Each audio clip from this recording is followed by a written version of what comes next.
Crate आणले आता इकडे आम्हाला क्षेत्र काढा मायला लागले दुरून पाऊस यायला 30 कॅरेट काढले तर लय अवघड आहे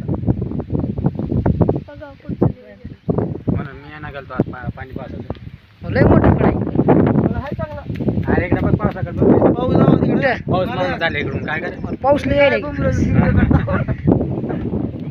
ही कॅरेटची गाडी आहे. मोठ्या पाण्याचं बघता युट्यूबला. ही दुसरी गाडी लेबरची आहे तर तुम्ही बघू शकता.